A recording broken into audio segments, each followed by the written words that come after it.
A graça e a paz de nosso Senhor e Salvador Jesus Cristo, amados irmãos e irmãs, vamos orar pedindo ao Pai que venha falar conosco através do Evangelho nesta noite? Oremos ao Pai. Pai, muito obrigado por esse dia, muito obrigado, Senhor, por suas misericórdias que se renovam sobre nossa vida a cada dia.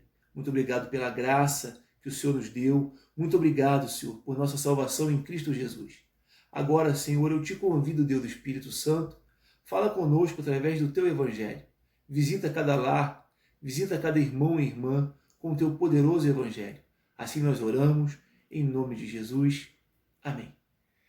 Quero convidá-los a abrir a sua Bíblia no Evangelho de João, capítulo 17, do versículo 20 ao versículo 23, que diz assim a palavra de Deus. Minha oração não é apenas por eles, rogo também por aqueles que crerão em mim por meio da mensagem deles, para que todos sejam um, Pai, como tu estás em mim e eu em ti, que eles também estejam em nós, para que o mundo creia que tu me enviaste. Dê-lhes a glória que me deste, para que eles sejam um, assim como nós somos um. Eu neles e tu em mim, que eles sejam levados à plena unidade, para que o mundo saiba que tu me enviaste, e os amaste como igualmente me amaste. Que o Senhor aplique essa palavra em nossos corações. Meus irmãos e minhas irmãs, o título desta mensagem nesta noite é Seguros no Amor de Deus, nosso Pai. Você está seguro no amor de Deus, seu Pai? Quando o Senhor Jesus faz essa oração em João capítulo 17, ele está orando por seus discípulos, que estavam reunidos naquele momento para adorar o Senhor. Meus irmãos, a qualquer momento poderia chegar uma notícia. Um vizinho poderia denunciá-los que ali havia uma casa onde cristãos se reuniam para adorar o Deus Todo-Poderoso. E a qualquer momento poderia chegar uma comitiva, uma legião de soldados romanos que arrombariam aquela porta e levariam presos todas as pessoas que estavam se reunindo ali. Eles estavam inseguros em relação ao evangelismo, ao testemunho de Jesus, porque as notícias que corriam naquela época eram notícias que o Império Romano viria para prendê-los. Talvez você possa estar vivendo essa insegurança também, meus irmãos. E Jesus ora por todos os discípulos para trazer conforto através desta oração que ele faz ao Pai. Vivemos, meus irmãos, em meio a muito conhecimento, a muita informação, a muitas notícias que chegam. Recebemos conhecimento, recebemos notícias quase que 24 horas por dia, através de escolas, através de livros, através de revistas, de jornais, através dos meios de comunicação, internet, televisão, rádios. Meus irmãos, em meio a tanto conhecimento, em meio a tanta notícia, é necessário saber se estamos recebendo as notícias verdadeiras ou falsas. Será que conhecemos a verdade ou a mentira? Há tanta insegurança entre os cristãos nos dias de hoje, como havia naquela época também. Muitos que aparentam ser felizes quando estão numa reunião de oração, numa igreja, no momento de adoração, como no culto, não são felizes durante a semana, não são felizes quando enfrentam problemas da vida, quando chega o vírus, o coronavírus, a notícia do médico, o câncer, a notícia que nenhum de nós quer ouvir. A razão fundamental é que eles não estão seguros no amor de Deus, irmãos. Mesmo após nascer de novo, ser batizado, ainda existem cristãos que vivem sem coragem, derrotados, depressivos, mal-humorados, até porque eles vivem cercados de outros cristãos que vivem assim como se fosse normal. Meus irmãos, existem alguns irmãos que vivem com síndrome do pânico espiritual. Mas para os seguidores de Jesus, há uma verdade muito importante que é capaz de mudar a vida por completo. A verdade mais importante que é capaz de mudar essas vidas por completo se encontra em João 17, no versículo 23, quando Jesus diz: Deus ama os discípulos de Cristo, tal qual ele ama Jesus. Há muitos versículos na Bíblia que falam sobre o amor de Deus, mas esse versículo é o único que ensina o quanto Deus nos ama. Isso é uma incrível verdade.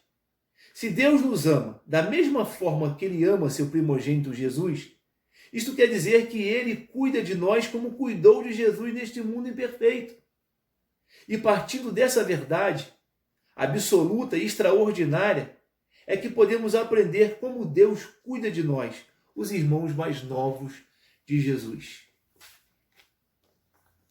Querida igreja, se nós cremos que Deus nos ama como Ele ama Jesus, é importante saber que representamos uma família celestial aqui na terra.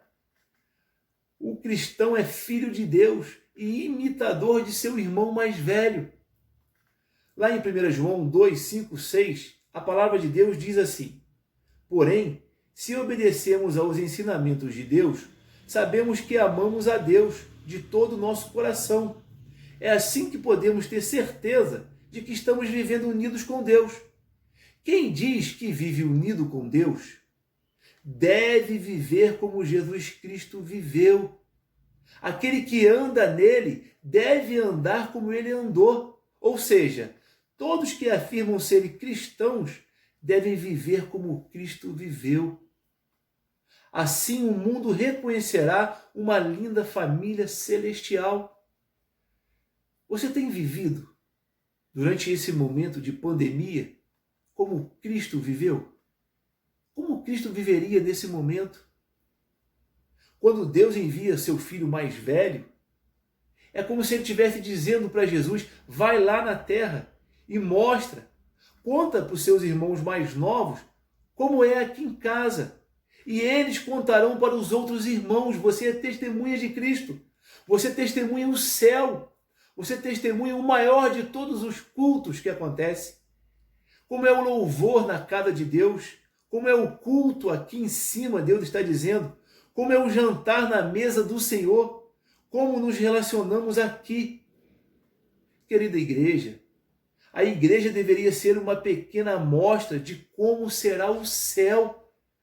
Para que o mundo veja como acontece o culto celestial. Ele deveria olhar para dentro das igrejas e reconhecer e ter prazer em estar naquele culto.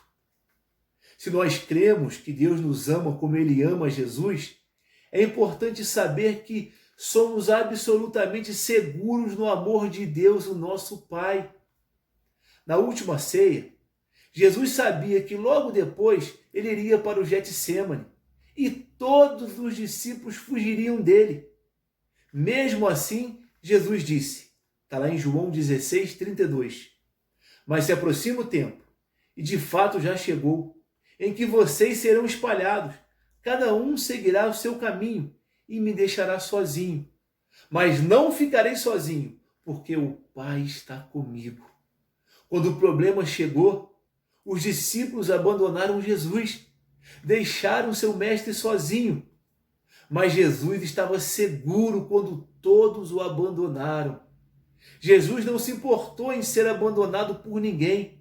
E ele falou, eu não estou só. Queridos irmãos, você pode ter falta de amor de seus pais e de outras pessoas. A solução para isso é encontrada no perfeito amor de Deus por você. Você pode estar sozinho nessa hora, meu irmão. Você pode estar sentindo falta dos seus filhos, sentindo falta da sua mãe, do seu pai, dos seus amigos, do seu pastor, da sua igreja. Você pode estar se sentindo sozinho, mas você não está sozinho, porque Deus está com você. Se você acredita que Deus te ama como Ele amou Jesus, Ele nunca vai te abandonar. Se olharmos a vida de Jesus através das Escrituras, nunca veremos Jesus inseguro, com mau humor, depressivo ou desencorajado. Não importava o que ele estivesse passando. E olha que Jesus enfrentou grandes problemas. Talvez nós não suportaríamos enfrentar o que ele enfrentou. Você já parou para pensar em relação à crucificação de nosso Senhor e Salvador Jesus Cristo, que fazia parte do plano celestial para ele? O abandono na cruz. Pai, por que me abandonaste? Já parou para pensar os açoites que cortaram a carne de Jesus ao ponto de se ver os órgãos, os músculos, talvez nós não suportaríamos. Meus irmãos, Jesus passou por problemas seguro no amor do Pai. E a razão para isso era que Jesus era absolutamente seguro no amor de Deus.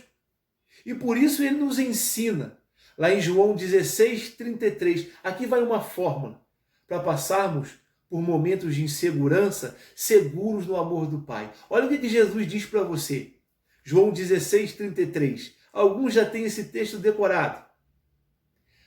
Eu lhes falei tudo isso para que tenham paz em mim. Aqui no mundo vocês terão aflições, mas animem-se, pois eu venci o mundo. Meus irmãos, Jesus venceu o mundo seguro no amor do Pai.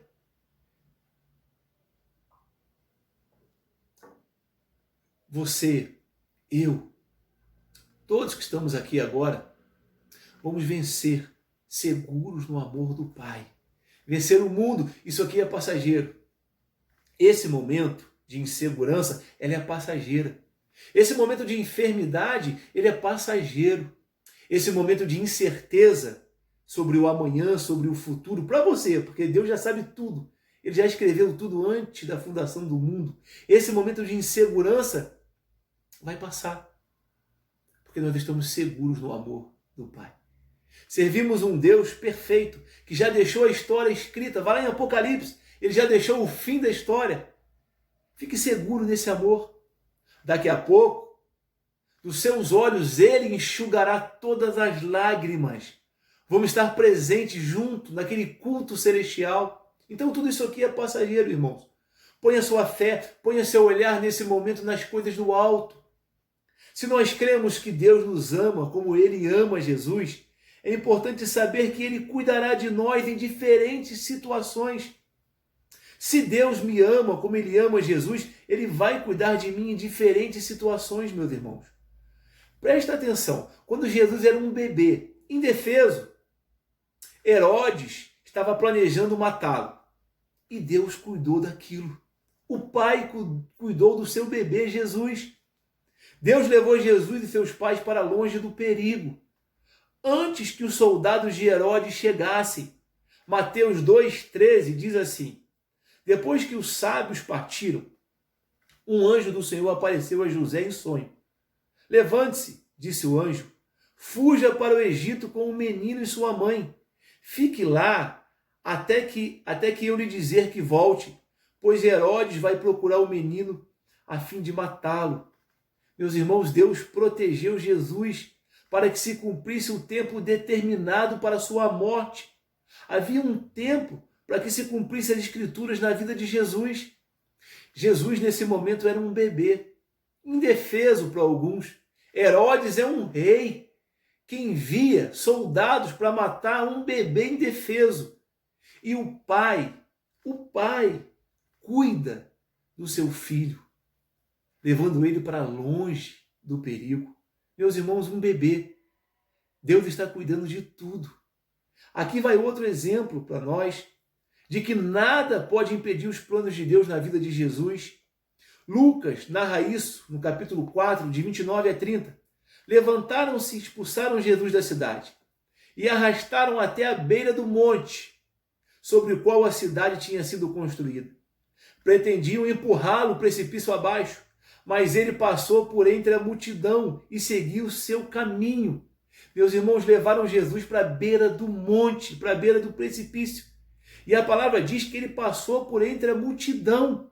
Tentaram matar Jesus antes do plano perfeito de Deus. E aqui há um agir sobrenatural do Pai. Jesus passa no meio de uma multidão sem que ninguém possa ver. Há uma ação do Pai sobrenatural sobre a sua vida. Há um propósito de Deus sobre a sua vida. Aqui vai outro exemplo, meus irmãos. João 7,1. Olha o cuidado de Deus com Jesus, nosso irmão mais velho. João 7,1 diz: depois disso, Jesus viajou pela Galiléia. Queria ficar longe da Judéia, onde os líderes judeus planejavam sua morte. A liderança, a religião planejava a morte de Jesus. Mas Deus não permitiu, Deus protegeu. Vai outro exemplo. Está lá em João 7, em João 8, 58 e 59. Jesus respondeu: eu lhes digo a verdade, antes mesmo de Abraão nascer, eu sou. Então apanharam pedras para atirar em Jesus, mas ele se ocultou deles e saiu do templo. Em João 7,30, diz assim a palavra de Deus: então tentaram prendê-lo, mas ninguém pôs as mãos nele. Sabe por quê, igreja querida? Porque ainda não havia chegado a sua hora. Se eu creio que Deus me ama como Ele ama Jesus, Ele afastará o perigo também da minha vida. Era impossível que ele fosse morto por doenças ou inimigos, porque havia um tempo específico, havia um plano perfeito do Pai, porque o Pai tinha preparado um plano perfeito para seu filho Jesus, irmãos. Mesmo se houvesse um vírus, uma gripe violenta naqueles dias em Nazaré, ela não teria tocado em Jesus, meus irmãos. Querida igreja, se nós cremos que Deus nos ama, como Ele ama Jesus, é importante saber que Deus tem um plano para a minha vida. Eclesiastes 3, de 1 a 2, diz que para tudo há uma ocasião. É um tempo para cada propósito debaixo do céu. Tempo de nascer e tempo de morrer. Tempo de plantar e tempo de arrancar o que se plantou. Queridos irmãos, se nós cremos que Deus nos ama como Ele ama Jesus, nosso irmão mais velho, é importante saber que Deus tem um plano para a minha vida e para a sua vida. Romanos capítulo 8, 29 diz assim: pois Deus conheceu de antemão os seus e os predestinou para se tornarem semelhantes à imagem de seu Filho, a fim de que ele fosse o primeiro entre muitos irmãos, o nosso irmão mais velho, o primogênito. Jesus se transforma em nosso irmão mais velho. Não somente nosso Salvador, não somente nosso Senhor, mas Ele é nosso irmão mais velho. Isso não aconteceu com ninguém no Antigo Testamento, igreja. Isso é verdade só para aqueles que rendem suas vidas para o senhorio de Cristo, que recebem o Senhor e então eles se tornam filhos de Deus. O exemplo disso, meus irmãos, está na fala de Jesus com Maria Madalena no dia da ressurreição. Está lá em João 20, 17. Jesus lhe disse: não se agarre a mim, pois ainda não subi ao Pai, mas vá procurar meus irmãos e diga-lhes: eu vou subir para o meu Pai e Pai de vocês, e para meu Deus e Deus de vocês. Sendo assim, nos tornamos os irmãos mais novos de Jesus. E como não existe parcialidade em Deus, Ele precisa tratar todos os seus filhos da mesma forma. Isso não traz segurança para você, meus irmãos? Deus não pode ser parcial. Deus é imutável, um dos seus atributos. Deus não muda. Deus não pode mentir. Deus é pessoal. Deus ele não tem parcialidade. Ele trata todos os filhos da mesma forma. Por isso que, na mesma forma que Ele cuidou do filho mais velho, do primogênito, nosso irmão mais velho, Ele também cuida dos filhos mais novos. O que Deus fez pelo filho mais velho, Ele fará pelos filhos mais novos. Isso tira toda a insegurança da nossa vida. O medo do futuro, o medo de doenças, o medo do vírus, o medo da incerteza do nosso trabalho, o medo da incerteza financeira. Nada dessas coisas pode interromper os planos de Deus para a nossa vida. Deus me ama e tudo o que Ele fez por Jesus, Ele faz por mim. Se eu preencho todas as condições da vida de Jesus, é sinal que tudo o que Ele fez por Jesus, Ele fará por mim também. Era impossível, meus irmãos, que Jesus fosse morto por doenças, acidente ou por inimigos antes do plano de Deus se cumprir sobre a sua vida. Havia um tempo específico, havia um plano perfeito que o Pai tinha preparado para o seu filho. Nada poderia impedir os planos de Deus na vida de Jesus. Depois, com calma, confere lá em Romanos capítulo 8, versículo 37 e 36. Vamos agora algumas lições práticas da oração de Jesus pelos seus discípulos. Convido a vocês estamos agora no final da mensagem, vamos para lições práticas dessa oração de Jesus para nossas vidas. Se nós cremos que Deus nos ama como Ele ama Jesus, é importante saber que, primeira lição, preciso acreditar que Deus tem um plano para a minha vida. Tenha calma, ore, peça ao Espírito Santo, peça a Deus que te ilumine. Peça a Ele para que as Escrituras se tornem vivas, para que as letras saltem aos seus olhos, para que você entenda as promessas de Deus que estão nas Escrituras. Não promessas feitas por homens que podem falhar, mas promessas feitas por Deus que estão aqui nas Escrituras. Peça a Ele para que você entenda o plano perfeito. O plano perfeito é Jesus. Peça para que você entenda esse plano sobre a sua vida. Aqui vai a primeira lição prática. Segunda lição. Preciso acreditar que nada irá acontecer comigo fora desse plano. Por isso que é importante, a primeira lição é você entender o plano de Deus. Segundo, eu preciso acreditar que nada irá acontecer comigo fora desse plano. Porque Deus me ama e cuida de mim como Ele ama Jesus. Ele cuida de mim como Ele cuidou de Jesus, o plano perfeito. Terceira lição. E se Deus cuida de mim como Ele cuida de Jesus, isso traz para mim segurança. Isso me liberta do medo, da depressão, da falta de coragem, da murmuração e do ciúme de alguém que tem algo que não temos. Meus irmãos, aqui vai uma promessa. Aqui vai algo precioso que Deus deixou nas Escrituras. Está lá em Isaías 53, 4, 5. Olha só, isso faz parte do plano de Deus. Isso é o Antigo Testamento, irmãos. Certamente Ele tomou sobre si as nossas enfermidades e sobre si levou as nossas doenças. Mas Ele foi transpassado por causa das nossas transgressões, foi esmagado por causa das nossas iniquidades. O castigo que nos trouxe paz estava sobre Ele, e pelas suas feridas fomos curados. Meus irmãos, o castigo que nos trouxe paz estava sobre Ele. Há 2020 anos atrás, a paz de Deus, através de Cristo Jesus, alcançou a sua vida. Meus irmãos, Ele levou sobre Ele as nossas enfermidades. Fomos curados. Só essa promessa, só isso que Deus deixou nas Escrituras, já acabaria de vez com as confissões positivas, com a teologia da prosperidade. Só esse texto aqui já traz segurança para todos nós. Você foi curado, irmão. Você foi salvo. A paz reina sobre a sua vida.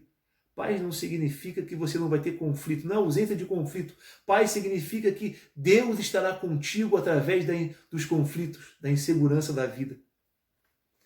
Se eu creio, irmãos, que Deus me ama como Ele ama Jesus, Ele me dá exatamente o que é necessário para nós vivermos nesse dia: segurança e paz para viver feliz.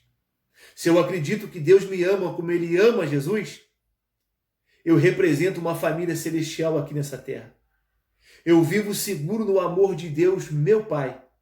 Deus cuida de mim em diferentes situações. E Deus tem um plano para a minha vida e para a sua vida. Que nessa noite o Senhor possa trazer segurança para o seu coração. E que você possa viver seguro no amor do Pai. Essa é minha oração. Que o Senhor te abençoe e que o Senhor te guarde.